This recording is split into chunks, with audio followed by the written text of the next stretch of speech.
What's going on, guys? I'm back for another very minifig video, and for this video I have Flame Princess from Adventure Time, Greef Carga for the release of Mandalorian Season 2, and Alita from Battle Angel film. I'll talk more about her in a moment. Black paint on my finger, by the way. And the 332nd Clone Trooper. So all four of these took such a long time to make, but I'm so happy with how they turned out. And it's quite a random load of figures for this video, but without further ado, let's get started. So some of you guys may not know who this is. This is actually Alita from the film Battle Angel. I mean, the title says Alita with colon and then Battle Angel, but you know, I just had to make this minifigure because it looks so great, her outfit in the trailer when the film was about to release. And I think the trailer came out last year, but I've been waiting a while to make this minifigure, and I finally did it. So if you guys do know who she is, then you can let me know in the comments, because I may not have seen the film, but I do love her outfit anyway. So as it goes out of focus, I'm going to put it back in focus, she has a fully painted face, and this is the first time in a while which I think I nailed the likeness, because it does look pretty good, especially in person for me. So yeah, every single thing on the face, aside from the skin tone, was all painted. And this hairpiece was from the Lego TV show Friends, from that set. And ignore the back, because I don't really want to paint the back of the torso, because the front minifigures are all that matters, and the camera does not agree. Whatever, we'll show the front. So, yeah, I used the hairpiece from that Lego TV show Friends set, and if you guys know what I mean, that's cool. And there is something on the torso that you may see that stands out if you look from this angle, and I had to add those on there as 3D parts, because, you know, they do get, you know, if you look at her outfit in the movie, they are quite easy to see, because they do kind of stick out a bit. Yeah, either way, a standard sword, which I'm going to get out of the way at the moment, because she doesn't need it. So her arms have sculpted shoulder pads with some minor details, which look pretty cool. I don't know if she has a robotic hand in the film, because based on the reference I was using, it looked like she had some kind of robotic hand. But who knows. And this arm has a sculpted shoulder pad as well, with some other extra details, along with a standard grey hand. I used some random Star Wars legs, I had a bit of tape around the torso, the leg piece, the belt piece actually, and that goes all the way around, but not on the back though, it kind of cuts off. Anyways, that is practically it for Alita, and I'm very happy with how the figure looks. So here is the 332nd Clone Trooper, and I think he turned out really cool, because I spent ages working on this design, or making him in Lego, and like I said, he does look pretty cool in the result. And he may look under-detailed on the arms, but that's because I couldn't find much stuff on the arms to add. But I think the result still looks pretty cool. And this helmet you guys saw in a previous video, in that tutorial that I posted, it looks more complete now. And I added some slight modifications since the last time you saw it, like some extra details on the mouth, and repainting the visor.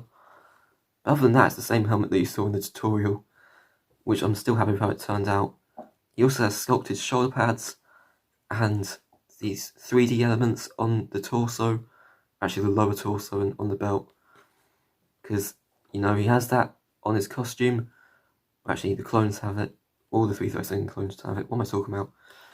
And then the knees have some sculpted details as well, and they're just basically knee pads, along with some detail on the left leg and on the right leg, and of course black hands. You can't really see the black hands too well because of the lighting. And as for the back, same reason as Alita, you know, the previous minifigure I just shown. I don't paint backs because there is nothing worth looking at on backs of minifigures, because they go in the display case usually when I'm done with the segments. So that's great.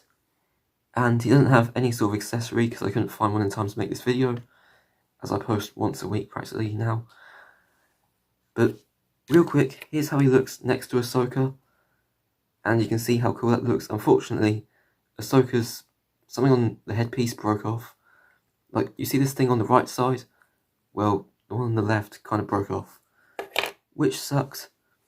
But what doesn't suck is how this figure turned out, because I'm happy with it. And it'll look pretty good in my Star Wars collection of minifigures, I think. Either way, that is it for this segment, and moving on.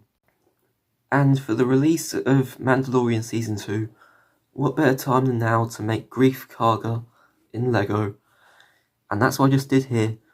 I made this entire minifigure, of course, because I wanted to give it a go. I wanted to see how it would look, because he's a pretty cool guy in the first season, so I thought I should make him now for Season 2, as it's coming up later this month. Either way, he has a fully painted face. It's all entirely painted, except for the base skin tone, just like Alita. And the hairpiece can't come off, so you can see it better. Never mind. I guess I'll just use the natural light to help. So you can kind of see it. I did try really hard to nail the likeness to the actor, who I forget what name it is, who plays this guy in the show. But, you know, I did really try and get the likeness correct by adding the mustache and all that stuff. And the torso has two 3D elements to make the jacket, and I'm not too happy with how it looks, but it gets the point across to make the minifigure look as good as I can. And there you go with that. Also, the arms have some minimal detail, which turned out okay, and the legs have just standard boots and some extra details as well. Unfortunately, because of the sake of the video going up, did not have time to put anything in between the legs, like continuing the boot details. Just didn't really feel the need to do so, because it's not really going to end up... I'm not going to lose sleep over it, basically, if I don't paint the insides. And same for the back. None of the backs of these torsos have any detail in this video. So everyone that you just saw in this showcase, or actually everyone that you've seen in this showcase, has no detail, or not anything that are on the actual costumes in the shows and movies and stuff. Because that's something I'm trying to leave out now. It's not really that necessary, unless they have something really cool on the back of them. But yeah, that is practically it for Greef Carga, and I'm so glad I got the chance to make him. He'll look pretty great in the Mandalorian collection, because I've got that set up, kind of. But anyway, let's move on to the last minifigure. And here is Flame Princess from Adventure Time, just to go along with Finn and Jake, because I did kind of promise that I'd make more figures from the show in the previous video that I posted on those two figures. So yeah, the hair piece was completely sculpted. It's not actually a piece, because it's kind of part of the head.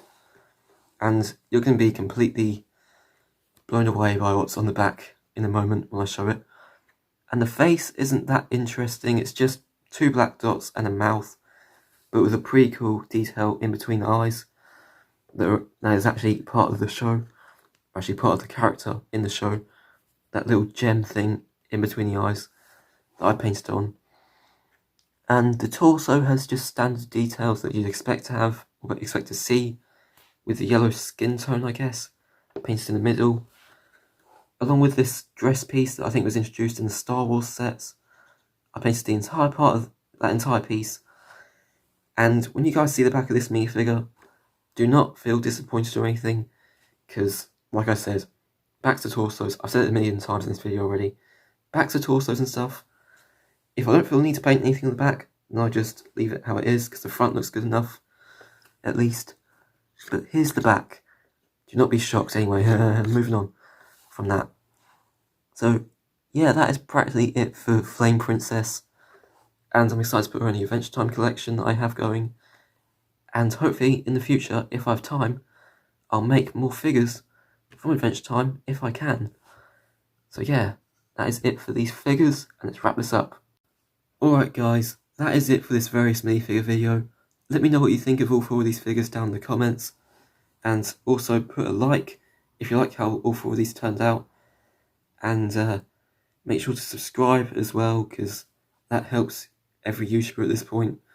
Especially because content is kind of getting slow from me and stuff. And yeah, that And if you're looking forward to other projects I may be doing in the future, and I have to figure out what those are, because I have got figures planned for the future, but I just need to figure out when they're going to get a showcase and stuff. I mean, I do kind of have a minifigure in progress right now, like a very special Halloween figure that I'm going to be working on. So if you're excited for that, then be sure to subscribe and see all the updates and stuff like that. If I end up doing any update videos, probably not. Oh, by the way, check out my Instagram as well. And I'll catch you guys next time. Peace.